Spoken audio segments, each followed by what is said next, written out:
bila dia dijatuhkan hukuman pada 23 hari bulan Ogos tahun 2022. Beliau mengarahkan Tan Sri Syafie Abdullah pada 3 September 2022 untuk menghantar petisyen bagi pemohon pengampunan diraja atas dasar beliau yakin beliau gagal untuk mendapat pembicaraan yang adil. Jadi tuan-tuan kena faham dia bukan mengaku bersalah, tapi dia menghantar petisyen, dia yakin dia tidak mendapat pembicaraan yang adil. Apa sebab tuan-tuan? Jadi saya nak beritahu apa yang telah diucapkan oleh Tuan Dato' Sri Najib.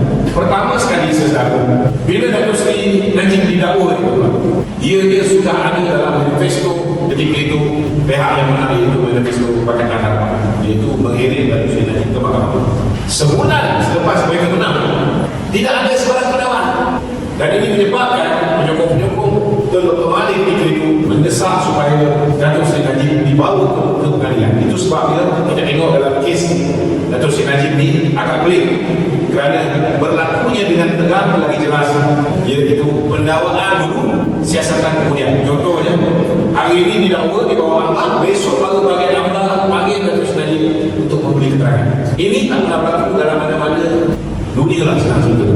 Sebab apabila seseorang dulu sesuatu disiasatkan, pertama sekali pihak polis atau pihak SPM kena selesaikan kertas siasatan itu. Jadi apa yang berlaku sesuatu pada ketika itu, tuan-tuan tahu Tommy Thomas telah diangkat menjadi pekuam negara. Sesuatu kertas siasatan itu dah selesai lengkap, baru pihak penyiasat itu bagi kepada AG Chambers ataupun Jabatan Pekuam Negara. Kemudian kalau tak lengkap, Jabatan Pekuam Negara tendang balik, suruh lengkapkan. Lepas itu dilengkapkan, dia hantar balik, dia akan berulang kali teman sampai lengkap betul.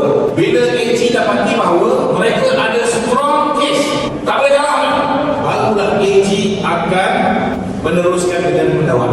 Tapi tuan-tuan tahu dalam kes ini, Tan Sri Tommy Thomas dalam buku dia Justice in Wilderness, dia sendiri mengaku bahawa ketika dia menjadi pekuam negara, beliau menerima arahan pihak eksekutif, ada campur tangan pihak eksekutif, mana dia lakukan? Tak ada orang lain. Campur tangan untuk melakukan pendakwaan terpilih dan bermotifkan politik. Jadi ini memang jelas kes penganiayaan yang tujuannya tidak lain tidak bukan untuk tarnish image politik Dato' Sri Najib itu. Itu sebabnya saudara mereka awal bila kes ni masuk ke mahkamah, dia komputer generated, komputer yang akan pilih, sistem yang akan pilih siapa jadi hakim. Jadi hakim yang telah dipilih ialah Hakim Sofia Razak. Kebetulan dia adalah adik kepada seorang adun di Pahang, Sofia Razak. Tak ada masalah, adik-adik tak ada kena-kena pun dengan Dato' Sri Najib. Dia boleh diambil. Tetapi apa yang telah dibuat, dia telah arahkan Tun Raus letak jawatan, dia dah arahkan Tan Sri Apandi juga melepaskan jawatan, dan akhirnya Tan Sri Apandi saman dan kerajaan kena bayar 3.5 juta kepada Tan Sri Apandi. Tak ada cara pecah Tun Raus dia tak saman. Jadi apa yang berlaku lepas dia tukar ketua hakim dan dia tukar ketua hakim Mahkamah Besar Melayu dan sebagainya, sesaudara akhirnya mereka tukar hakim Sofia Razak ini kepada seorang hakim yang dulunya hakim di Mahkamah Komersial, iaitu Nazlan Ghazali. Tak pernah ambil kes jenayah, kriminal kes, terus dapat kes kriminal yang berprofil tinggi.